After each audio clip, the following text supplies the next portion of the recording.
académicos del magíster y a todos los profesores que han venido a escuchar hoy día a Melina. Les voy a hacer una pequeña presentación de Melina. Melina Furman se formó como bióloga, trabajó en neurociencia y al poco andar se dio cuenta que lo que más le gustaba, sin embargo, era transmitir lo que ella sabía. Por lo tanto, comenzó a hacer algunos talleres en escuelas y finalmente encontró que tenía que formalizar de alguna manera este conocimiento de cómo enseñar esto que tanto le gustaba, que era la biología, y por lo tanto realizó un magíster primero y luego un doctorado en educación científica. Melina es ampliamente conocida por sus trabajos principalmente sobre indagación, sobre cómo realizar buenas preguntas, y para nosotros es un gran placer poder estar con ella hoy día. El título de su seminario, de su charla, es Educar mentes curiosas, la escuela como espacio de formación del pensamiento científico. Así que los dejo con Melina. No canté.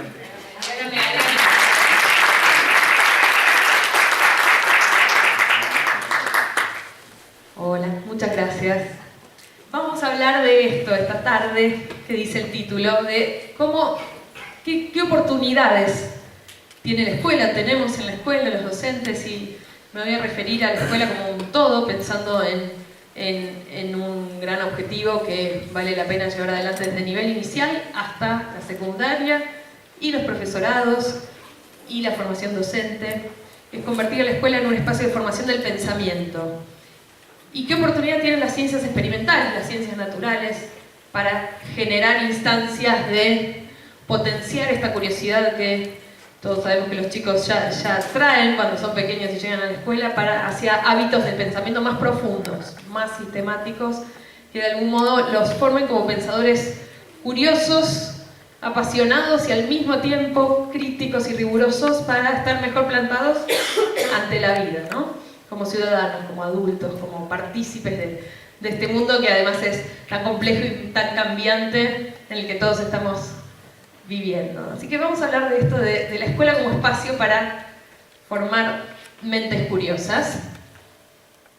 Y pensando en formar mentes curiosas y formar el pensamiento científico, no tanto como una serie de atributos, de capacidades que uno aprende por separado, aunque por supuesto hay que ir trabajándolas en todas sus dimensiones, y vamos a hablar de eso enseguida, sino como una lente para mirar el mundo, una manera de mirar lo de todos los días, una manera de estar en el mundo.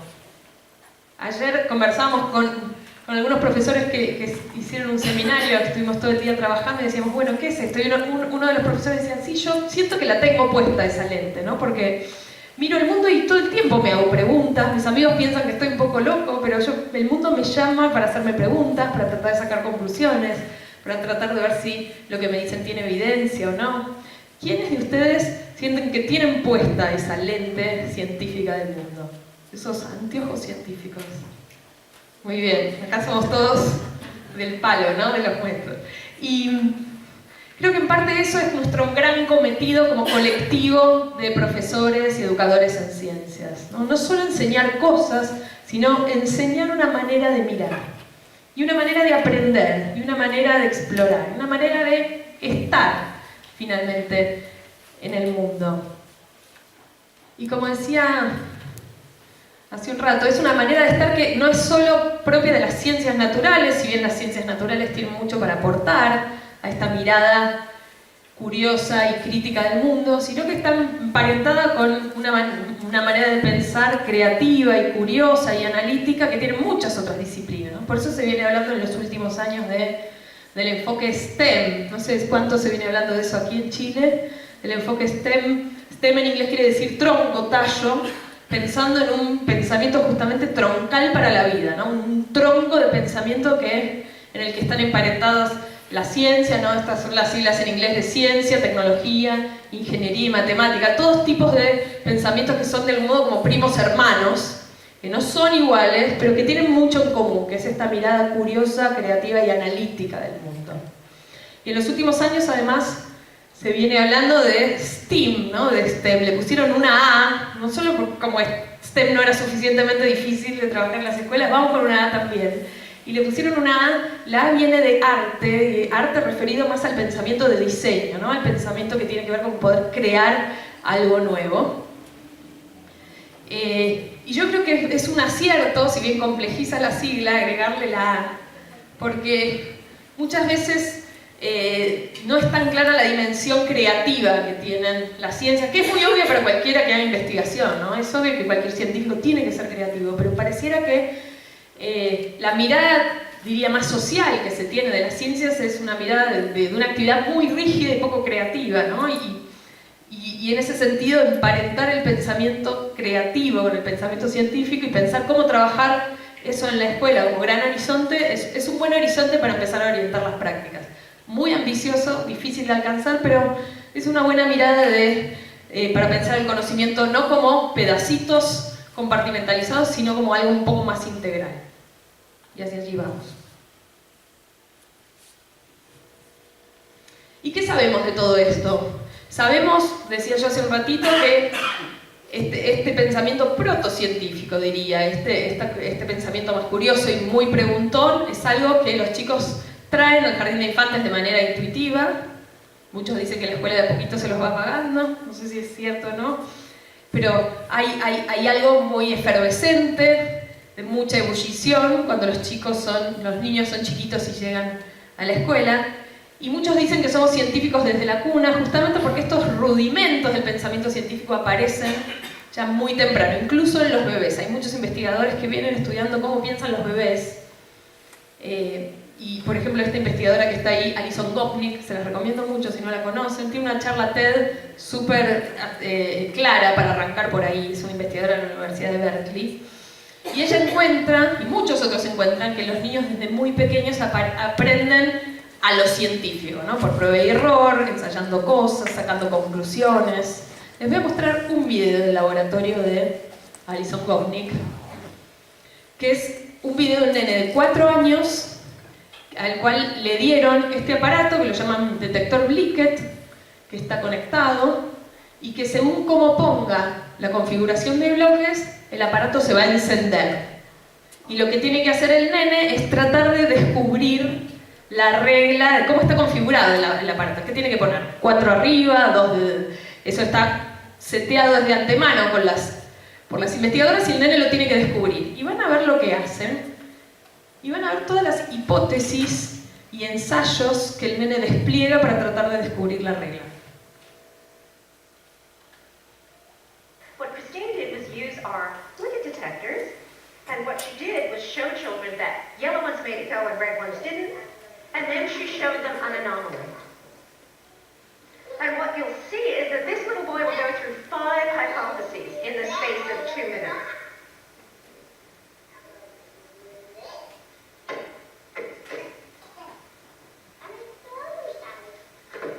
Okay, so he's just his first hypothesis. No le habla, ¿no? Quiere que se le encienda y no se le está encendiendo. Prueba al revés.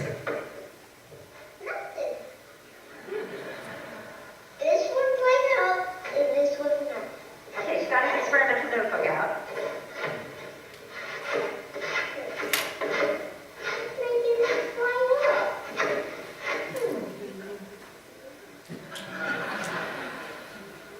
El científico en apuros, ¿no? Miren cómo está pensando. Todos nos sentimos identificados en ese momento. Recognize that expression of despair, right?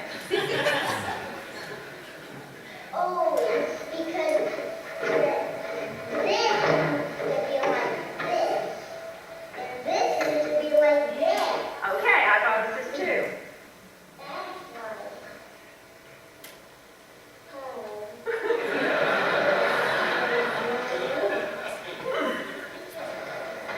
Now this is his next idea. He tells the experimenter to do this, to try putting it out over onto the other location. Not working either. Oh, because the light goes only to Ahí tiene una here. explicación, ¿no? Más conceptual. A ver, y ahora con eso va a probar. The bottom of this box has electricity in here, but this doesn't have electricity.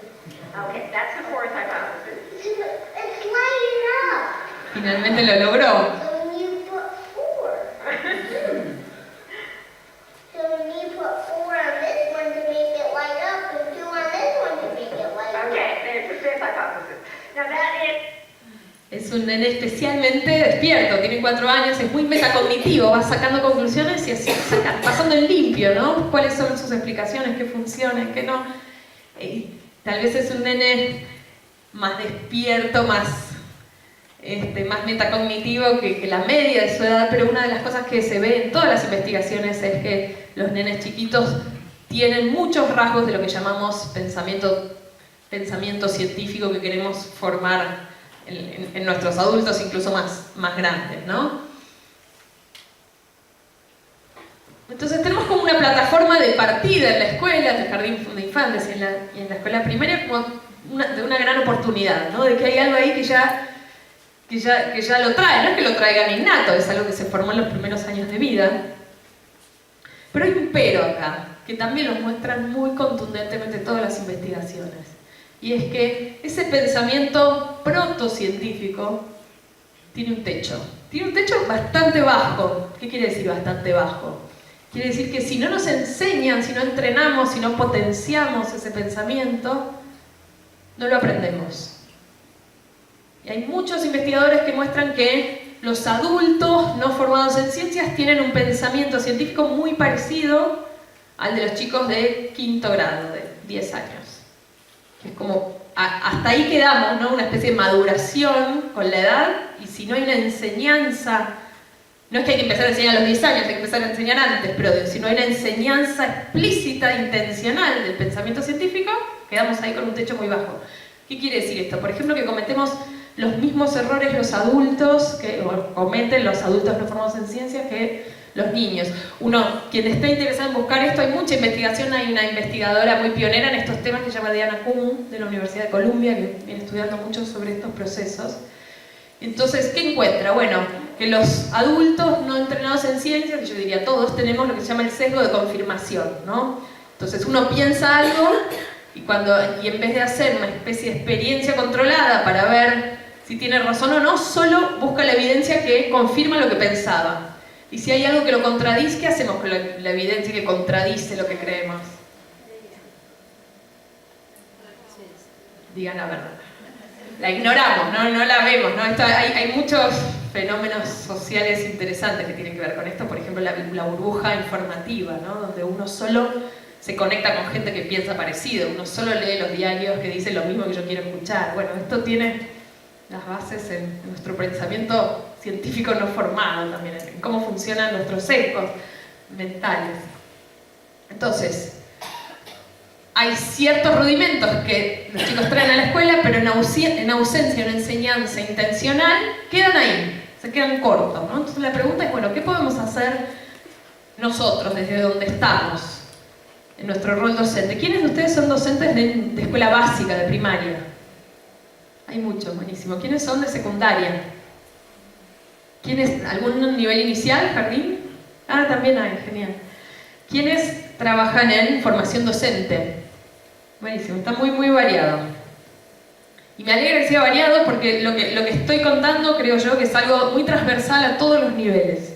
No es propio de ninguno, al contrario, en la medida que se trabaja, solo en la medida que se trabaja en todos los niveles hay alguna chance de que ese pensamiento se forme. Entonces, lo que sabemos de todos estos años de investigación es que hay que empezar temprano, idealmente en jardín de infantes y si no, desde la escuela básica, y que hay que dedicarle tiempo. Que no se aprende una buena actividad, sino que hay que hacer muchas veces con distintos temas, por distintos profes. Y eso implica algo muy difícil y es que existe un proyecto institucional en nuestras escuelas donde todos tiremos para el mismo lado, ¿no? Si hay un profesor maravilloso y todos los demás enseñan para otro lado, la cabeza de los alumnos queda un poco explotada, ¿no? Como un poco confusos de para dónde estamos yendo. Y armar procesos institucionales no es sencillo, pero es el gran camino a que podamos generar una enseñanza coherente para todos los chicos. Entonces, ¿de dónde partimos en este, si coinciden conmigo, y espero que sí porque están acá, en la importancia de formar el pensamiento científico de los niños y de los jóvenes? La gran pregunta es cómo y hacia allí vamos. La otra pregunta es, bueno, ¿y dónde estamos? ¿Cómo dirían que estamos respecto del objetivo de formar pensadores científicos en las escuelas? ¿Quiénes creen que estamos? Usemos un semáforo, ¿sí? la metáfora del semáforo. ¿Quiénes creen que estamos en rojo? ¿Quiénes creen que estamos en amarillo? ¿Quiénes creen que estamos en verde? Estamos bien, vamos bien. O sea, estamos... Bueno, muchos no dijeron nada, así que me quedo con la incógnita, pero hay como un consenso de que hay algunas cosas que estamos haciendo bien, pero hay que mejorar, ¿no? De que estamos medio en amarillo, si tuviéramos que representarlo con un semáforo. Y es muy distinto, y esto es muy similar en todos los países de América Latina, lo que es muy distinto a lo que pasa en inicial, lo que pasa en primario y lo que pasa en secundario. En inicial y primario pasa esto. Por lo menos, ustedes me dirán qué pasa en sus escuelas, pero lo que vemos en la investigación es que se enseñan muy poquitas ciencias naturales. Incluso mucho menos de lo que dice el horario escolar, ¿no? En general, sobre todo en los primeros grados, se enseña mucha lengua, mucha matemática, tiene razón de ser, pero las ciencias naturales son medio como la fea del baile, ¿no? Se enseñan muy poquitas horas. O esas horas se usan para otras cosas, ¿no? Cuando hay un acto, cuando hay una actividad de otra cosa, primero la hora de ciencias naturales cae olvidada rápido. Y hay algunas experiencias, por ejemplo, ¿quiénes han hecho la de la germinación como alumnos? Es común, en todo el planeta, todos hicimos, está muy bien hacer la germinación, hay cosas muy interesantes para saber sobre la germinación. El problema, no tengo nada en contra de la germinación, pero el problema no es ese, sino... La hacemos en primero, la hacemos en segundo, la hacemos en tercero, en cuarto, en quinto. La hacemos relativamente con la misma complejidad. Y acá pongo de ejemplo la germinación, pero lo que vemos es que los contenidos en primaria y en secundaria se repiten un montón de veces con la idea de hacer un currículum espiralado, pero en la práctica que no es tan espiralado porque terminamos enseñando muchas veces las plantas, muchas veces los animales, muchas veces la célula, sin que nunca los chicos lo terminen de entender. Y eso está bueno mirarlo uno mismo con otras materias de las que uno no se especializó, ¿no? Por ejemplo, de historia, ¿no? De ciencias sociales. Seguramente hay muchas cosas que ustedes vieron 10 veces en la escuela, por ejemplo en Argentina vemos 1000 veces la independencia, ¿no? El proceso de la independencia. Todos salimos de la escuela secundaria sin haberlo entendido. No sé cómo será aquí, pero hay cosas que uno ve una y otra vez en la escuela con el mismo nivel de complejidad sin terminar de haberlas entendido nunca. No sé si coincidirán que esto es así. En ciencias naturales pasa un montón. Y en la secundaria lo que tenemos es más parecido a esto. Esto que se parece a lo que estoy... Ustedes me están mirando con esta cara parecida a esto, les quiero decir. No sé si será la siesta. Un profesor que está contando cosas, que está muy bien. El gran problema es mirar... lo interesante más que el problema es mirar qué pasa del otro lado. Con estos cofres. Esto es como la metáfora de la educación bancaria, ¿no? De Paulo Freire. De que hay unos cofres ahí, que son los alumnos que están escuchando. Hay uno que... es ella que está sentada ahí adelante, muy atenta, son esos que siempre de algún modo nos siguen y están curiosos y están interesados y les va bien. Estos naranjas de acá se sientan siempre en la primera fila o en las primeras. El gran problema con esos es que siempre son pocos, ojalá fueran. Si todos fueran los naranjas, estamos bien, no tenemos que cambiar nada. Pero son pocos. Después tenemos esos que cerraron el cofre con un candado y no quieren saber más nada de nuestras materias y seguramente se topen con muchos adultos que dicen no, yo no sirvo, yo que yo soy bióloga, alguien me dice yo me llevé biología en tercer año, odiaba a la profesora, no soy bueno para eso, no entiendo, con física ni hablar, con matemática ni hablar. ¿Para qué materias dirían ustedes que estaban acá? ¿Alguna? ¿Historia? Obvio que tiene que ver con qué es a lo que a uno más le interesa, pero con qué más tiene que ver además, dónde está uno parado, acá o acá, además de con cómo es uno como aprendiz.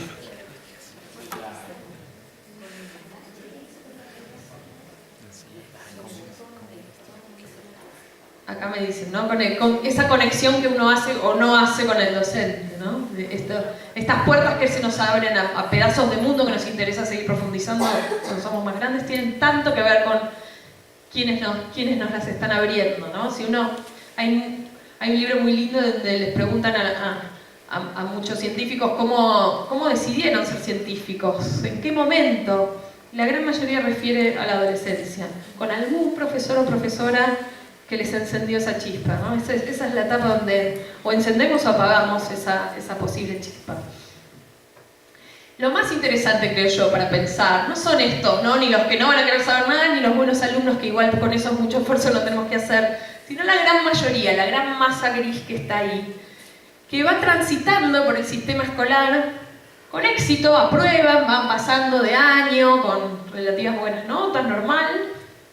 Sin embargo, salen de la escuela sin que nuestra materia les haya dejado demasiada huella, ni emocional ni cognitiva, les diría, ¿no? Como no terminaron de entender demasiado, sin embargo, aprobaron. Y ahí de nuevo está bueno hacer memoria de la propia historia escolar, de con qué áreas del conocimiento, con qué materias uno salió y aprobó todo y nunca terminó de entender demasiado, ¿no? Ni fu ni fa, ¿no? Le pasó como que atravesó. ¿Con qué materias dirían? Que no es que las salieron odiando, pero realmente no sienten que no les dejaron huella. ¿Química, física? Mira, y después seguiste biología. Ok, bueno, tuviste. ¿Qué más? ¿Qué otras dirían? Habrá memoria de su propia historia. Religión, y ahora soy ateo, y no quiero saber.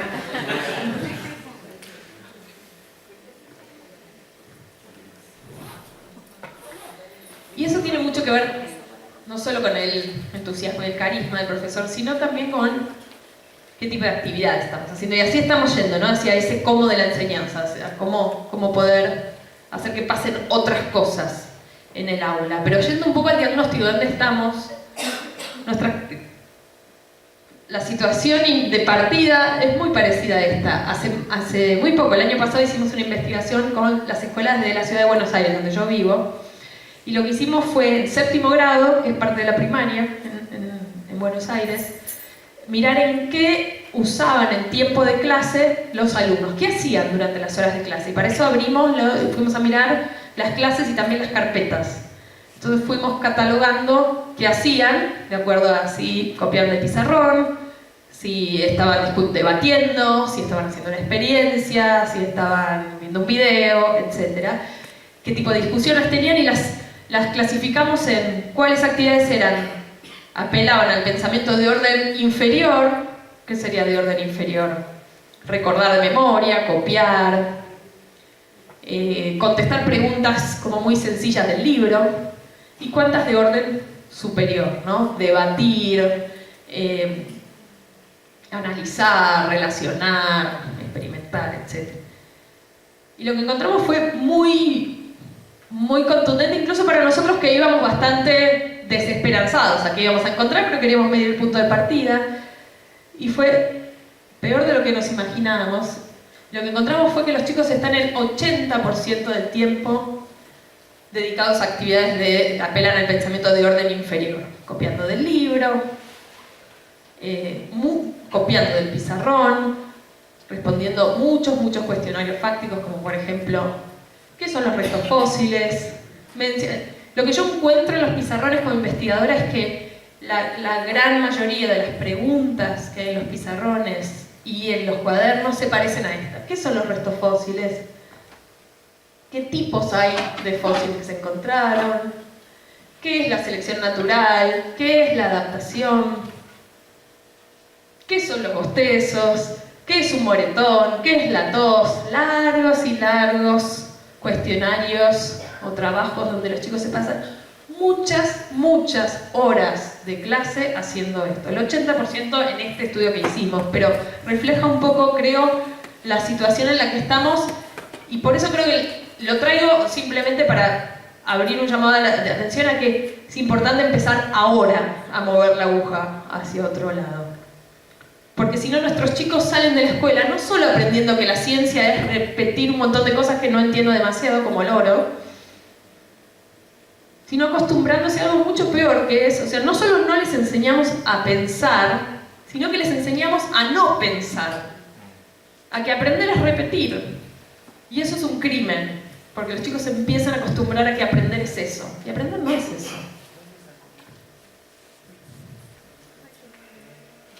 Acá estos más ejemplos, ¿no?, de lo mismo, de evaluaciones, ¿no?, esta es de biología, de entre las siguientes rutas metabólicas que ocurren en distintos seres vivos, di cuáles son anabólicas y cuáles catabólicas, defina anabolismo, escribe en los espacios en blanco las respuestas correspondientes y por las dudas están ahí las palabras como para ponerlas.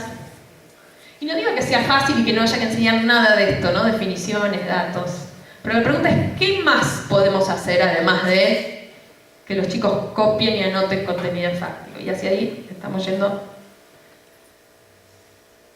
Entonces, la pregunta es, por el cómo ayudar, cómo generar oportunidades en la materia en la que estoy, en el nivel en el que estoy, para que los chicos dejen de ser consumidores de información acabada, que la copian y la dicen y pasan a otra cosa mariposa mañana, a aprendices activos. ¿Cómo hacemos? Y yo creo que en ese cómo hacemos y en dónde estamos en una situación bastante parecida a esta viñeta, que es la de dos cavernícolas con la rueda cuadrada, donde no es que no tenemos nada, tenemos una escuela que en muchos sentidos es una rueda, funciona bien, pero que no termina de rodar del todo. Hay algo que debería estar funcionando mucho mejor de lo que funciona hoy. Y ahí, ante la rueda cuadrada, se nos abren como dos grandes caminos. Uno es tirar eso a la basura y reinventar la rueda, ¿no? Si tengo una rueda cuadrada, la tiro y hago otra que sea redonda.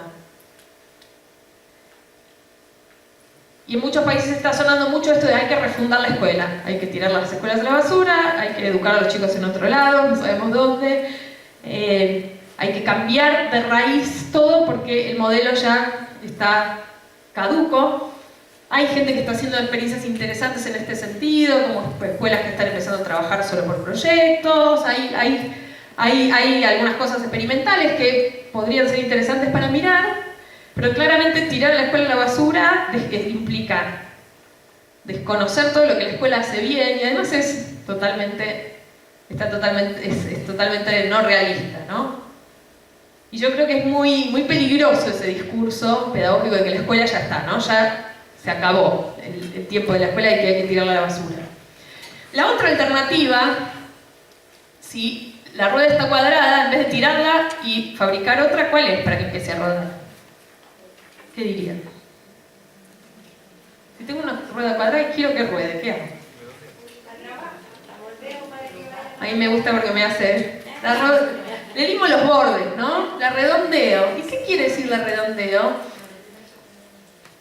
Puedes querer decir muchas cosas, pero implica tomar lo que sí funciona, en este caso pararnos sobre nuestros zapatos, sobre lo que sí hacemos bien en el aula, en la escuela, y hacer pequeños ajustes, pero estratégicos para hacerlo mejor, limar esos bordes. Y voy a hablar de dos limaduras de bordes que tienen que ver con modificar un poco, pero estratégicamente, las estrategias de enseñanza, en dos sentidos. El primero es empezar a trabajar con historias. Voy a hablar de trabajar con historias y qué hacemos con las experiencias prácticas. De esas dos cosas les quiero hablar hoy como dos estrategias para limar esos bordes. Usar lo que hacemos bien, pero hacerlo mejor. Usar historias, cuando hablo de usar historias o relatos, me voy a referir a algo en particular, que es usar casos de la historia de la ciencia. ¿Quiénes usan algunos episodios de historia de la ciencia en sus clases? Varios los usan, genial. Y aparecen en muchos de los textos, ¿no? De los libros de texto, de los manuales. El problema es que muchas veces aparecen de manera biográfica, como anecdótica, ¿no? Galileo Galilei nació en 1600, hizo tal cosa, murió en tal año, descubrió tal cosa. Entonces la pregunta es ¿cómo puedo aprovechar esos episodios de la historia de la ciencia para formar el pensamiento científico, que es lo que decíamos al principio? Formar la capacidad de hacer preguntas, de sacar conclusiones, de diseñar experiencias.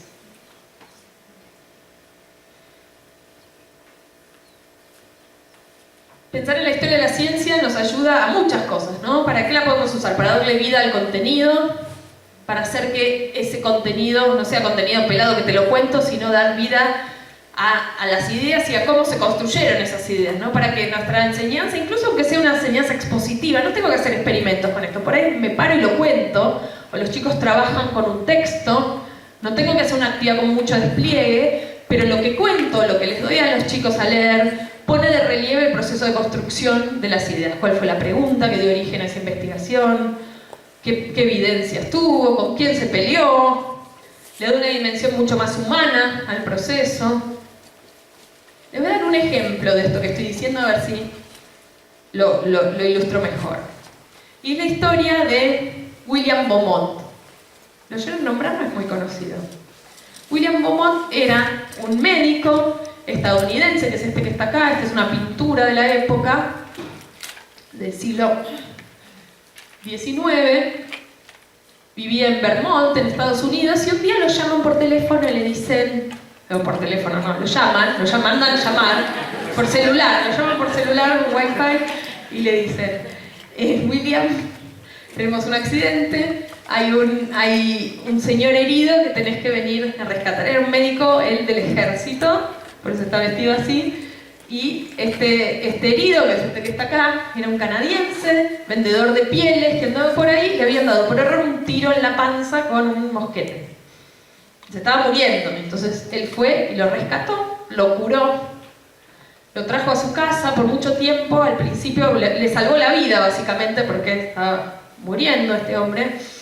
Y lo curioso que le pasó a Alexis San Martín, por cómo era la herida, es que le quedó una conexión, y acá viene una parte como un poco asquerosa, pero así es la historia de la ciencia, una conexión entre el interior del estómago y el mundo exterior. O sea, se podía acceder desde afuera al interior del estómago, se le cicatrizó, de hecho tenía como una telita, ¿no?, de piel arriba, y se podía acceder al contenido de su estómago.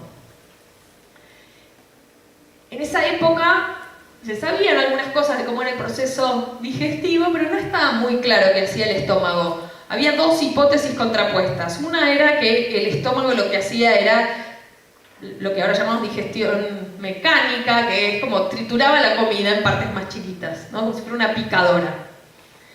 La hipótesis alternativa era que el estómago transformaba la comida químicamente, diríamos ahora, en otra cosa.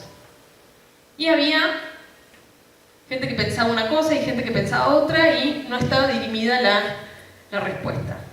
Entonces, ¿qué pensó Beaumont cuando tuvo a Alexis San Martín así, que era un médico, pero un médico bastante científico? Dijo, esto es una mina de oro.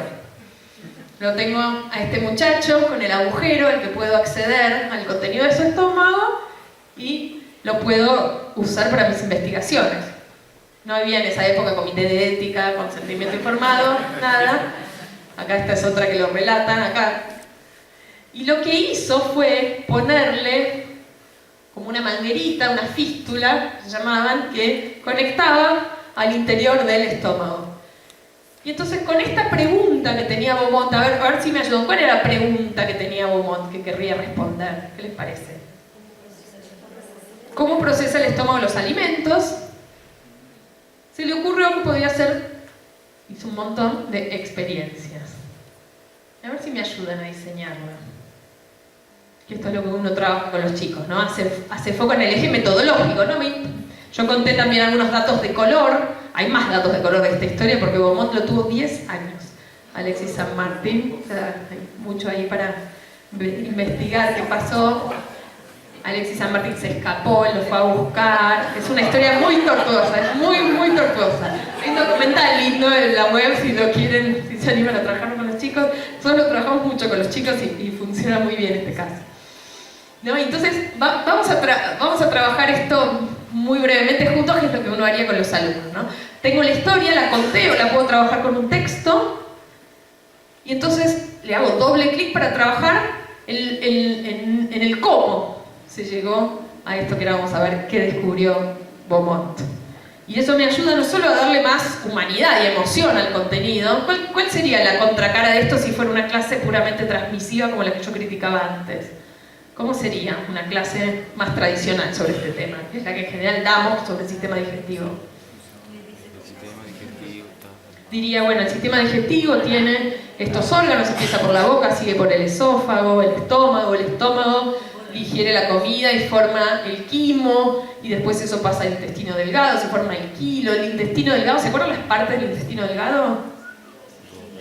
Yeyuno, ilion y, ¿cómo era? Duodeno. Todo eso es lo que en general sucede todo el tiempo en las escuelas, así enseñan el sistema digestivo. Empezamos por ahí, con lo cual los chicos aprendieron 3 veces la palabra quimo, el kilo a lo largo de la escuela, nunca terminaron de entender nada de todo. Lo estudiaron un montón de veces de memoria. Bueno, esto es el mismo contenido pero con otra estrategia, que es desde el cómo lo sabemos. Entonces, las preguntas con las que vamos a trabajar con los alumnos tienen que ver con ese cómo, ¿no? ¿Qué pregunta quería responder? ¿Por qué quería responder eso? ¿Cuáles eran las ideas de la época respecto del tema, ¿no? En este caso las ideas de la época era que no se sabía si el estómago era como una picadora o había una reacción química que sucedía ahí. ¿Qué hizo para responderla? Ahora lo vamos a pensar. Expliquen el diseño, uno con los chicos trabaja cuál fue el diseño, qué midió, cómo lo midió, etcétera, qué encontró. A veces uno puede darles los datos, a veces uno puede usar historias ficticias, aunque no sean de historia de la ciencia. ¿Cuáles fueron las conclusiones? ¿Cuáles nuevas preguntas? Vamos a hacerlo nosotros, a ver si nos sale con lo de Beaumont. Ya tenemos la pregunta, ¿no? Quería saber si el estómago picaba la comida o había una transformación adentro. Y yo les mostré que él tenía un tubito y con ese tubito lo que se le ocurrió hacer es poner un hilo con distintos tipos de comida, esto es todo verdad, meterlo adentro, esperar un ratito, por ejemplo con papa, con carne de jabalí, con otras verduras, pan, etc., y sacarlo. ¿Y qué era lo que miraba después? ¿Qué iba a observar? ¿Cómo estaba el alimento? Entonces, si tenían razón la hipótesis de que el estómago era una picadora, ¿cuál era la conclusión? ¿Qué iba a encontrar? Lo mismo pero más chiquito, ¿no? Como si fuera carne picada, hacia cuchillo. Si la hipótesis contraria era la correcta, la transformación era química, ¿qué iba a encontrar? De otro color, salía con otro color, con otra textura, con otro olor, con otro color, ya dijeron. Tamaño pero distinta, pero no tamaño igual, sino con alguna otra con alguna otra apariencia. Exacto. Eso fue lo que hizo. Encontró, nosotros ahora ya sabemos la respuesta, encontró que las cosas salían transformadas, distinta apariencia, distinto olor, textura, etc. Y llegó a la conclusión de que lo que sucedía en el estómago era un proceso de transformación, no de cortado, sino de transformación. Entonces hizo otro experimento que fue sacar el líquido que había en el estómago y ponérselo a distintos alimentos, pero ya afuera. ¿Para qué? ¿Cuál habrá sido la pregunta que quería hacer? ¿Por qué habrá hecho eso?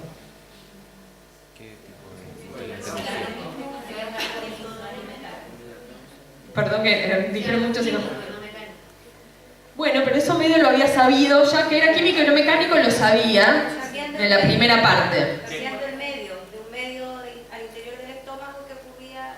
Bueno, ahí hay una primera parte de la pregunta y es si eso también podía suceder afuera. ¿Está bien? ¿Algo más? ¿Qué tipos de alimentos digiere? Bueno, para ver qué tipos de alimentos digería, eso también puede ser. ¿Algo más? A ver allá. ¿Qué causaba la transformación? ¿Qué causaba la transformación? ¿No? Y entonces, a ver, sigamos con esa línea de razonamiento. Si era lo mismo en ciertos tipos de alimentos. Lo mismo que decía acá, perfecto. Pero ¿qué causaba? Entonces él sacó, es algo que hacemos mucho en ciencia, que es sacar el agente que uno piensa que es el causante del cambio y probar eso solo. Y si eso hacía que los alimentos se transformaban, que fue lo que vio, ¿qué conclusión habrá sacado? De que al ponerle líquido los alimentos se transformaban. ¿Cuál es la conclusión de eso? El líquido. que era el líquido, ¿no? Que hoy sabemos que se llama jugo gástrico. Fíjense que esto que hicimos no tardó demasiado tiempo, uno lo puede trabajar con más tiempo con los alumnos. Pero una de las cosas que para mí es muy importante, una de las cosas que más nos pasa en la escuela es que no tenemos tiempo para cubrir todo el contenido. Y muchas de las estrategias didácticas más activas tienen que ver con trabajar en grupo, con producir cosas, con hacer experiencias, que están muy bien. Pero en general no tenemos tanto tiempo para hacerlas, entonces trabajamos con textos o explicamos. Incluso trabajando con textos o explicando, uno puede dar un texto de toda información fáctica, el estómago, el intestino, o con el mismo tiempo puede generar una situación donde el pensamiento sale a la luz y se trabaja. Entonces ese es el primer punto que yo quiero hacer. La historia de la ciencia es un gran recurso para esto y no necesito hacer gran despliegue. El único trabajo extra que hay que hacer es buscar esos episodios en los textos, en internet. No es que hay montones, hay que buscar buenos casos y tratar de escribirlos y trabajarlos con los chicos con esa lógica. ¿Cuál fue la pregunta? ¿Qué hizo? ¿Qué encontró? Este es el... Beaumont después publicó todo esto en un libro de la época, en un documento científico. Acá está, fíjense, el agujero, ¿no? Lo dibujó con plumín, con tinta china, muy detalladamente. Y esta es una continuación de la historia. A este señor seguramente tampoco lo conozcan, menos que a Beaumont, pero es súper importante, seguro va en las vidas de muchos de ustedes. Y se llama Barry Marshall. Esta foto se ve más nueva, ¿no? Y es más nueva porque es de hace poco, tiene más o menos esta edad, unos años más. Ahora, Barry Marshall es un médico australiano, un gastroenterólogo, que se dedica a muchos años de estudiar el proceso digestivo, el estómago humano. Y de tanto hacer endoscopías, ¿algunos de ustedes le hicieron una endoscopía alguna vez? ¿No? Vieron que uno le pone una horrible, le hicieron varias, una camarita y se fijan si uno tiene alguna lesión, una úlcera, una gastritis, etc. De tanto hacer eso, de curar, de hacer endoscopías, lo que él encontraba es que siempre al lado de la lesión en el estómago había una bacteria. Siempre había una bacteria. Hasta ese momento, que fue hasta hace pocos años, que la gastritis pudiera ser una enfermedad infecciosa causada por una bacteria, era algo que iba en contra del dogma de la gastroenterología. Porque lo que se decía era que la gastritis era algo que solo estaba causado por estrés, por un factor emocional, no infeccioso. Y entonces Marshall encontró eso, le pareció muy raro y dijo, acá hay algo, acá mi olfato científico me dice que hay algo por investigar. Y entonces armó un protocolo para investigar eso. Si yo quiero saber si la bacteria tiene algo que ver con la gastritis, ¿qué puedo hacer? ¿Qué experimento puedo diseñar para investigar eso? Poner la bacteria en alguien sano, y te estás riendo, está bien que te rías, pero es comparar la bacteria en alguien sano con... Perfecto, y ver si se la causa, ¿no? Esa sería un... Y después a alguien sano le tengo que dar alguna otra cosa parecida de control, pero básicamente va por ahí, perfecto. Y me fijo si se agarra gastritis. Bueno, eso fue lo que él hizo y fue a presentar un protocolo experimental para hacer eso, pero como ahora sí hay comités de ética y no se puede enfermar a alguien sano a propósito para responder una pregunta, no se puede, me dijeron que no. No, señor, muy buena idea, pero no le podemos aprobar un protocolo para hacer esto. Pero él estaba muy convencido, había algo ahí muy grande que estaba viendo que podía como revolucionar su campo, y entonces dijo, tengo que hacer algo con esto. ¿Qué se les ocurre que puede haber hecho? ¿Qué harían ustedes en su lugar? Bueno, probar con animales es un primer comienzo. ¿Qué más? A ver. Acá tenemos una valiente que dice probarlo con él mismo. Eso fue exactamente lo que hizo.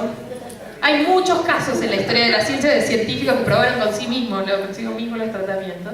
Y él hizo eso. Él ganó el premio Nobel hace no tantos años por esto, el premio Nobel de Medicina, y vieron cuando los que reciben el premio Nobel reciben el premio y dan un discurso y cuentan un poco las bambalinas de investigación. Eso es un lindo recurso, la página de los premios Nobel, para después usar en el aula, ¿no? Ahí tiene un poco algunos casos lindos de investigaciones relatadas por sus protagonistas. Y entonces ahí él cuenta que él le dijo a la esposa, yo lo voy a probar conmigo, ya que no me dan bolilla, y entonces se hizo como un cultivo de bacterias, un vasito con bacterias, lo tomó, y entonces tenía que ver qué le pasaba, ¿no? Y él cuenta que esperaba como que a unos 15 días, 3 semanas iba a empezar a sentirse mal, pero que a los 2 días ya estaba doblado, vomitando, sintiéndose horrible. Y que cuando se hizo la endoscopia efectivamente tenía una lesión casi ulcerosa. Todo redundó en que finalmente le aprobaron el protocolo, lo hizo, y hoy sabemos que buena parte de las lesiones en el estómago están causadas por bacterias. Esta bacteria, ¿alguien la escuchó nombrar? Seguro la tuvieron la mayoría de ustedes, la mitad de la población la tiene en algún momento de su vida. ¿Cómo se llama? Helicobacter pylori. Cuando uno se hace una endoscopía y le dicen que tiene Helicobacter pylori, es una gran noticia, porque ¿cómo se cura eso? Con un antibiótico, ¿no? Entonces es muy fácil de curar, versus si uno no es eso, le dicen, bueno, no te hagas tanto, no sufras tanto, no te estreses, trabaja menos, no te hagas mala sangre, es más difícil. Entonces, ¿por qué traigo esto? No solo porque es otro caso para trabajar con cuál fue la pregunta, qué experimento, qué resultado es lo mismo que hicimos antes, sino porque es una investigación mucho más reciente sobre algo muy básico también. Algo, de nuevo, estamos hablando de cómo funciona el estómago y de una enfermedad muy común, y me gusta mucho esta historia porque lo que muestra es que no es que la historia de la ciencia pasó hace mucho, sino que el conocimiento todo el tiempo se está extendiendo, y por lo menos lo que me pasa con los alumnos es que creo que transmite de algún modo la sensación de que todos podemos ser protagonistas en seguir aprendiendo sobre cómo funciona el mundo, ¿no? No es que la historia de la ciencia ya terminó en la época de Galileo, sino que la ciencia todo el tiempo es un proceso humano donde en permanente construcción, y que el futuro es hoy, ¿no? De algún modo está sucediendo. Y si bien nuestro gran objetivo como educadores no es formar futuros científicos, sino gente ciudadana, les diría yo, científicamente alfabetizados, la sensación de poder ser protagonista en un mundo que no está todo inventado, me parece que es muy poderosa y muy positiva. Entonces, volviendo a lo de la rueda cuadrada, trabajar con la historia de la ciencia es un gran recurso porque es bastante fácil, les diría, no lleva mucho despliegue, se pueden armar conversaciones súper interesantes y uno le da vida al conocimiento mostrando que no viene del plato volador. Y se me ocurrió decir del libro que las 3 partes del intestino se llaman yeyuno, ilion y duodeno, cosa que le importa a poca gente además, sino empezar a entender cómo funcionan las cosas a partir de cómo se saben. ¿Quién se hizo esa pregunta por primera vez? Entonces, primera cosa, ¿cómo estamos de tiempo? ¿10? No sé si cortar. Bueno, cuento muy rápido lo de las experiencias.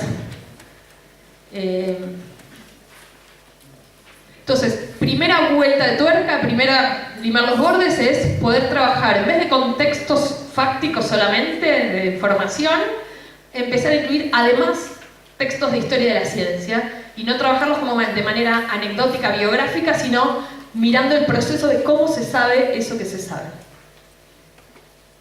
Y esto se puede trabajar desde la primaria, ¿no? También, ¿no? Desde que los nenes son chiquitos, con casos por ahí un poco menos morbosos, pero con chicos desde segunda parte de la escuela básica, esto funciona súper bien, y en la secundaria también. La segunda vuelta de tuerca es, ¿qué hacemos con las experiencias prácticas?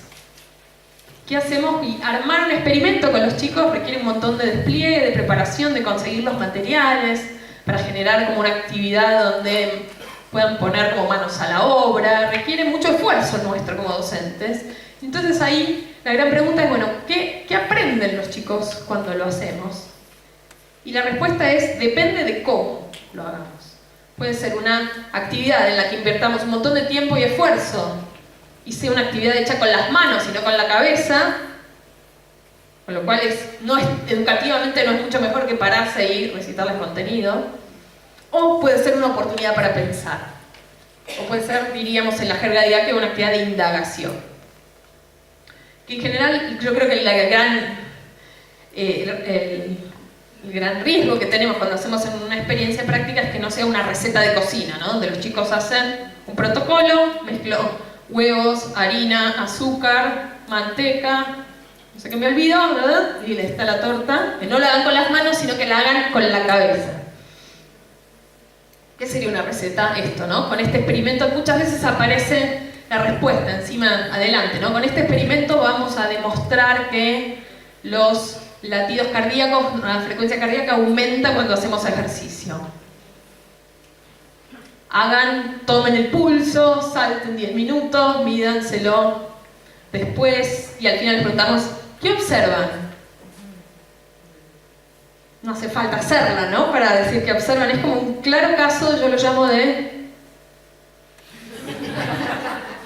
Ya está, ¿no? Ya me lo dijeron, ¿para qué me vas a hacer? Si uno mira los libros de texto, muchas veces aparecen las experiencias así, ¿no? Se llama indagación confirmatoria en la didáctica, ¿no? Son experiencias en las que yo ya les di la respuesta y además les digo todo como lo que tienen que hacer y después les pregunto qué observan.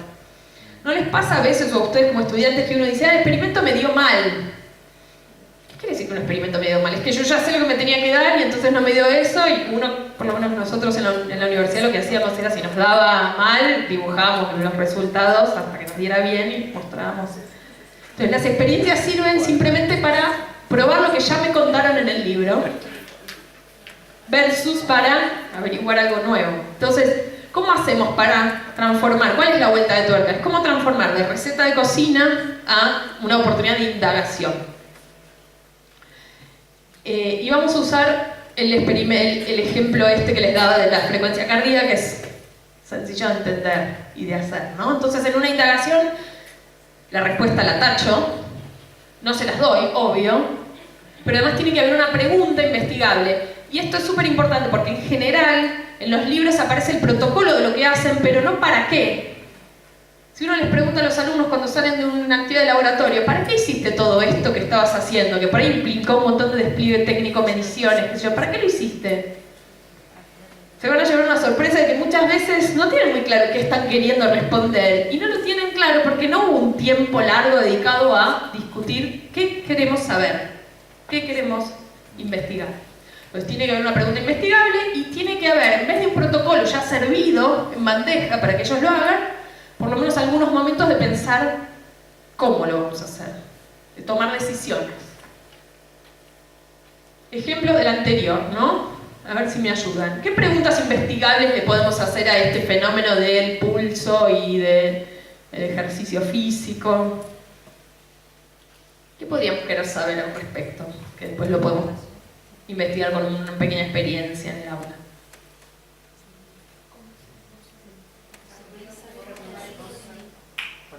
Bueno, ahí ya vamos a ver cómo lo hacemos, pero vamos a ver primero preguntas que nos podríamos hacer. ¿Cuántas pulsaciones tengo por minuto? Es una primera pregunta. Perfecto, ¿qué más? Si la frecuencia respiratoria tiene que ver con el palpito del corazón. Perfecto, ¿la frecuencia respiratoria tiene algo que ver o puede ser que una aumente y la otra no? ¿O a las dos les pasa lo mismo? Muy linda pregunta, ¿qué más? Es lo mismo en todas partes del cuerpo. Está buena esa pregunta. Cambia, ¿no? Y es la que dijimos antes, pero se la sacaríamos y la pondríamos. Cambian las pulsaciones cuando hacemos ejercicio físico, genial. ¿Qué otras? Todos tenemos la misma. Todos tenemos la misma. Chicos más entrenados o menos entrenados tienen la misma. Vieron que eso cambia mucho con el entrenamiento físico. Cambia según la edad, cambia según el género. Pasa lo mismo si corremos, saltamos o caminamos con esa variación. Hay otras maneras de que nos cambien las pulsaciones, que no sea solamente hacer ejercicio físico. Hay montones, ¿no? Y hay uno, cómo lo trabajemos va a depender de dos cosas: de la edad de los chicos y de cuán familiarizados estén con hacer este tipo de experiencias. Cuando empiezo, es importante que la pregunta se las dé yo, porque si hacemos todo esto van a ser un montón de preguntas distintas y después es muy difícil llevar a los chicos a pensar en cómo responder. A medida que los chicos se van, eso se llama indagación guiada. En la medida que los chicos se van haciendo más grandes y tienen más experiencia con eso, puedo abrir el juego para que las preguntas las respondan ellos.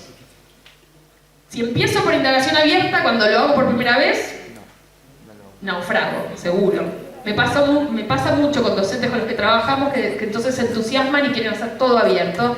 Es muy mala idea, porque seguro sale mal. Chicos que los tengo sentados así y un día hago algo, los tiro a la pileta totalmente a que descubran solos, ¿no? Y después vengo como docente frustrada y digo, no, esta metodología no funciona porque no sabían qué hacer los chicos. Y no sabían qué hacer. Hay que piensen siempre en la idea de andamiaje, ¿no? De ir llevando de la mano de a poco. Entonces, cuando lo hago por primera vez, propongo yo la pregunta, de a poco voy abriendo el juego para que la propongan ellos. Algunas preguntas son estas, ¿no? Las que ustedes decían. ¿Qué cosas puedo pensar con ellos de cómo hacer el experimento? A ver, elijo alguna de las que dijeron ustedes, ¿no? A ver si varía la frecuencia cardíaca según el género. Niñas versus varones. Y si varía cómo les cambia con el ejercicio físico a niñas versus varones. ¿Cómo lo harían? ¿Qué tengo que hacer? ¿Qué decisiones tengo que tomar? A ver, por ejemplo.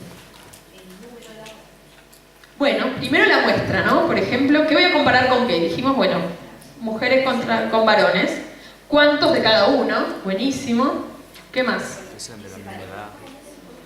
Bueno, más o menos, si tengo varones de 40 años y niñas de 10, claramente no funciona. Tengo que ver que más o menos varias condiciones estén controladas, ¿no? Constantes. Por ejemplo, que todos más o menos tengan el mismo ritmo, sean igual de deportistas o que esté parejo distribuido. El peso, totalmente, puede ser algo. Yo voy anticipando qué puede influir y entonces trato de controlar, ¿no? Esa variable. Eso es algo que los chicos desde la primaria enseguida ya empiezan a entender. Yo no sé si comparten, pero en general una de las cosas, los chicos tienen una sensación de justicia muy grande, enseguida se dan cuenta de si hay algo como que se hace trampa, de si no vale, ¿no? Entonces, supongan que estamos comparando correr versus caminar, ¿no? Un grupo corre y otros caminan y vemos cuánto les aumentó la frecuencia cardíaca. Y uno dice, bueno, los que corren 10 minutos y los que caminan 1 minuto. No, señor, no vale eso. ¿Por qué? Bueno, porque no vale que unos corran 10 y otros caminen 1. Tienen que hacer lo mismo. Eso es algo que intuitivamente para los chicos empieza a ser bastante evidente y después son, en general, ellos, ¿no? Los vigilantes de que el experimento esté bien hecho. Entonces, ¿qué voy a comparar? ¿Cómo voy a armar la muestra? Y la otra cosa grande para pensar con los chicos es qué voy a medir y cómo. ¿Qué voy a medir en este caso? La frecuencia cardíaca. ¿Y cómo la puedo medir? Bueno, para cualquier cosa hay muchas maneras de medirlo. Y entonces tengo dos opciones. O yo se los digo o lo converso. Si yo se los digo, si les digo, bueno, vamos a medir el pulso así, con 2 dedos acá contando hasta 15, y lo hacen, ¿qué van a aprender? Hacer eso. No está mal, pero van a aprender a hacer eso. Si en vez de decírselos, tenemos una cierta conversación de cómo lo podemos medir, por ejemplo, tengamos la cámara, además de medir acá, ¿de qué otras maneras hay para medir la frecuencia cardíaca? Puede ser acá, perfecto. ¿Qué más? Acá en el corazón, con el celular, ¿vieron que hay medidores? ¿Cuál me conviene?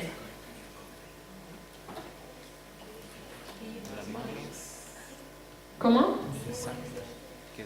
El punto es no tanto cuál es la respuesta correcta, sino poder tomar la decisión de cuál me conviene. Por ahí me conviene acá más que acá porque acá es más sensible. En vez de contar 60 minutos me conviene 15 para no perderme. Todo eso es el trabajo intelectual, no ir y hacerlo, sino pensarlo.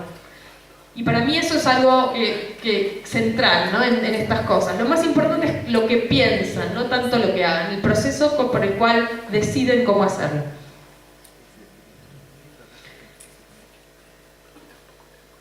Y después viene la parte, ¿no?, de registrar los datos. Este es un registro de una escuela que hizo esta experiencia y vamos a ir cerrando ya, pero quiero que se pongan por un segundo en la cabeza de un colega de esta docente que mira este registro de esta actividad. Es una docente que se está metiendo en esto de la enseñanza por indagación y entonces ustedes como colegas les voy a pedir que les den feedback, que les digan, bueno, qué cosas están buenas, son valiosas, bien logradas y en qué se podría mejorar un poco. A ver, vamos a ver, dice, ¿cuántas pulsaciones tiene el corazón? Contamos durante 15 segundos y acá hay una tabla que dice Nombre: Cintia, Loana, Trinidad, Sol, Ariana, Brisa, Isaías, Alex, Alan. Pulsaciones en reposo, después de correr. ¿Por qué cambian los latidos de mi corazón? Porque al correr gastamos energía, entonces las células necesitan que el oxígeno y los nutrientes lleguen más rápido. ¿Qué aprendimos hoy? Que cuando hacemos ejercicio físico las pulsaciones aumentan. Esto era sexto grado de primaria. ¿Qué les parece que está bueno de ese registro? De todo lo que venimos hablando. La tabla, el registro, ¿Por qué te parece que está bueno que haya una tabla? es una forma de comunicar información. Perfecto, hay una manera como clara de organizar los datos. Está bueno que haya una tabla. Muy bien, ¿qué más? Pueden cuestionar algunas medidas. Bueno, ahora vamos a lo de cuestionar algunas medidas, que ya veo que la estuviste mirando la tabla con detalle, buenísimo. Estuviste mirando los datos. ¿Qué más les parece que es positivo de lo que hizo esta maestra? La pregunta de Sari, ¿Cuál? que aprendimos hoy, ¿Qué aprendimos hoy? ¿Por qué te parece positiva eso? le va a permitir al estudiante entregar lo que él aprendió en esa clase. Perfecto, hay un momento de cierre, de pasar en limpio lo que aprendimos, de metacognición. Eso es interesante. ¿Algo más? Puede faltar el tema de su aplicación en su contexto diario, porque él se va a quedar con la tabla, que esto aumentó a la serie. Bueno, mantener eso ahora en un segundo. Esto es una sugerencia, estás proponiendo para mejorar. Buenísimo, espera un cachito. ¿Algo más que les haya parecido bien logrado? Algo interesante es que muchos chicos hicieron la experiencia, por eso se ve la tabla, que es bastante larga. Seguramente todos lo pudieron hacer, que creo que eso está bueno, en la medida que uno pueda. Hay una pregunta, no está la respuesta. Hay una pregunta, dice: ¿cuántas pulsaciones tiene el corazón? Está bueno que haya una pregunta. El problema es que hay un problema con esa pregunta, ¿se dan cuenta? ¿Cómo se va? Bueno, pero miren la pregunta antes de pensar cómo cerrar. Fíjense la pregunta: ¿cuántas pulsaciones tiene el corazón? Y fíjense lo que hicieron. No tiene relación. Es una pregunta, pero no es la pregunta de ese experimento, es otra pregunta relacionada. Eso pasa mucho cuando uno empieza a meterse con esta metodología, ¿no? Entonces a veces uno trabaja con los profes y dice: bueno, tiene que haber una pregunta. Bueno, pongo una pregunta, pero después no es la pregunta del experimento. Entonces, empezar a alinear las dos cosas.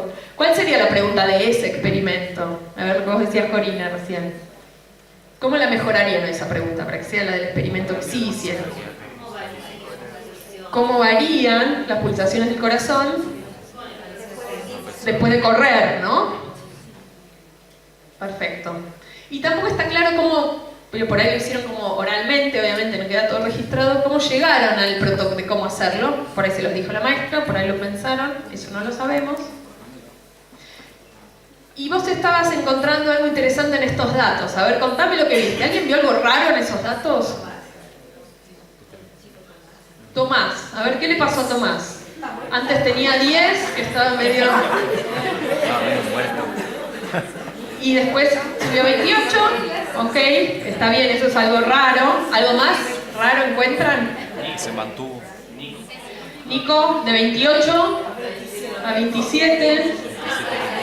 César, 25 a 23. Esos datos son distintos a los demás. Podrían ser distintos porque son, o ¿qué otra explicación se les ocurre? ¿Por qué? Pues, por ahí están mal tomados. ¿Qué podría hacer uno como docente con esto? Volver a tirar la pelota a los alumnos y decir: bueno, a ver, primero, en vez de tenerlos ahí, no mirarlos y sacar la conclusión, sin mirar los datos, ahí están registrados, pero no están usados esos datos, están solo puestos, que es un primer paso. Falta el segundo, que es con estos datos hacer algo.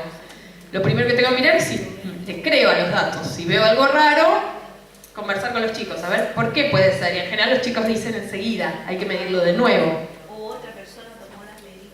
Claro, ponerse de acuerdo que van a estar midiendo bien y hacerlo. Y lo otro que falta es hacer algo, sacar un promedio, graficar, ¿no? Si no están arrojados ahí y está la conclusión sacada, pero no necesariamente se están usando esos datos para pensar. Entonces yo traigo esto porque me parece que es tener conciencia de que esto es un camino, uno va de a poco, ¿no? Como pasándole muchas veces a la misma actividad hasta que toda actividad nunca sale perfecta, ¿no? Siempre hay que volver a mirar y a ver, bueno, ¿qué está bien logrado? Sobre eso me afianzo y cuál es el siguiente paso. Este es uno de mis alumnos, Este es un video de una indagación ya abierta con chicos de 19 años que son mis alumnos en la universidad, que son alumnos que no estudian carreras científicas, sino otras carreras, derecho, para ser contadores, administradores de empresa, economía, y tienen la mala fortuna de tener una materia de pensamiento científico. Con los años, y un poco por suerte, porque la universidad cree que es parte de lo que ellos tienen que tener para cualquier carrera en la vida. Entonces de a poco le fuimos encontrando la vuelta de cómo además convocar a estos chicos que no venían a saber nada con la ciencia para que aprendan a pensar de este modo, y al final de la materia, que es el foco conceptual son las neurociencias, tienen que hacer una indagación abierta, donde tienen que tener que ver con algo del comportamiento humano y tienen que ellos, con nuestra ayuda, diseñar el experimento. Y una de las cosas que encontramos es que aprovechar la tecnología para que comuniquen lo que aprendieron es una gran manera de generar entusiasmo, creatividad y de poder ayudarlos a reflexionar sobre lo que aprendieron. Entonces, a la mitad de la materia hacen un video muy cortito, ahora se los muestro, de cuál fue su diseño experimental. Y se los quiero mostrar como ejemplo de indagación abierta.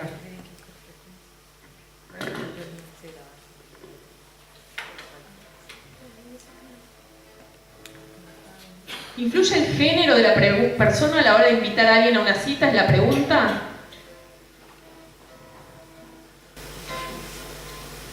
Bueno, estamos acá en el presidente con el grupo de neurociencias. Bueno, vamos a contar de qué fue lo que hicimos de experimento. Bueno, lo que hicimos fue preguntarle a chicas y a chicos si aceptaban tomar un helado.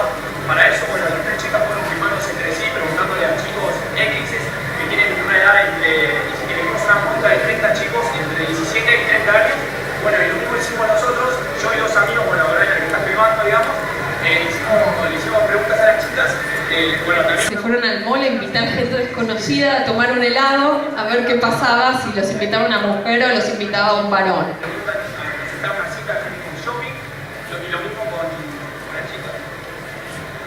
Bueno, y al mismo tiempo también usamos otra variable, que era la variable de un halago, de decirle algo lindo a la chica a ver si su respuesta cambiaba. Para esto, bueno, las chicas fueron acá le preguntaron a los chicos, le preguntaban si, hola, ¿qué estás? ¿Cómo estás? ¿Estás muy lindo? ¿Te gustaría tomar un helado? Y bueno, los chicos viceversa, hola, ¿estás muy bonita? ¿Te gustaría tomar un helado? Y bueno, para eso tuvimos diferentes La resultados. detrás se muere de vergüenza. Feedback y resultados.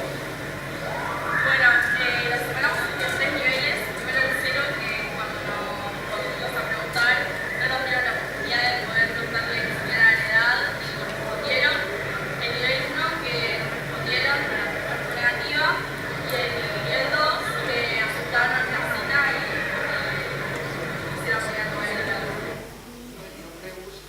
Y ahí muestran un poquito de la recolección de datos. La chica invita. Ni le contesta.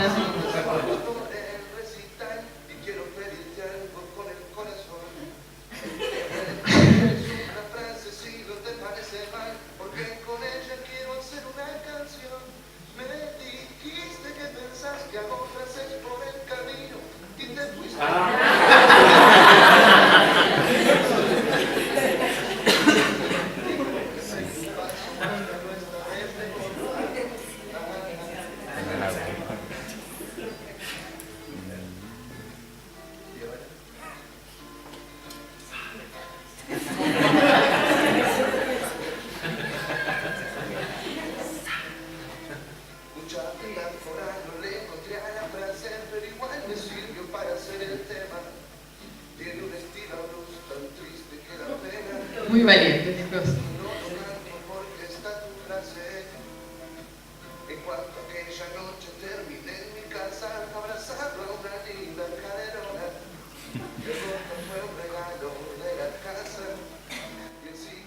Y esto es como a mitad de la materia, entonces después al final tienen que contar los resultados, como en una especie de congreso. A ver, ¿qué se imaginan que habrán sido los resultados?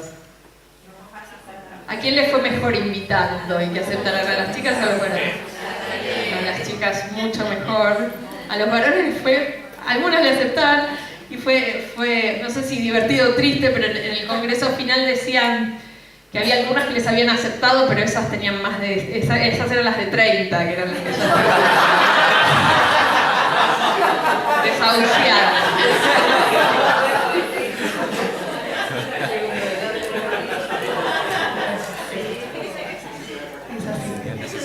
Entonces, este es un ejemplo simplemente de indagación abierta y creo que en la medida que uno va llevando a los chicos desde pequeños, ¿no? A ir empezando a poder pensar sus propias investigaciones, y en este caso fue la excusa de esta pregunta, podría haber sido cualquiera, pero tiene que ver con una manera, volviendo al principio, ¿no? Una manera curiosa y preguntona de mirar el mundo, ¿no? Y hacernos preguntas hasta de lo más trivial de si ayuda a decir un halago o no, o quién te invita a tomar un helado, o qué pasa con los latidos del corazón, o lo que sea.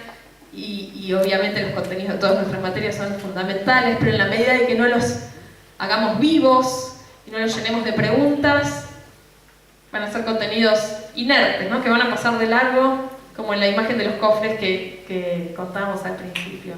Así que ojalá se vayan con esta metáfora de la rueda cuadrada, donde parados sobre nuestros zapatos, sin operar por demolición, sino haciendo lo que hacemos bien y haciendo algunas cosas de a poquito distintas, yo creo que se pueden, sin cambiar la estructura de la escuela, hay mucho más que podemos hacer y que va a generar los chicos que queremos generar para el futuro. Así que muchas gracias.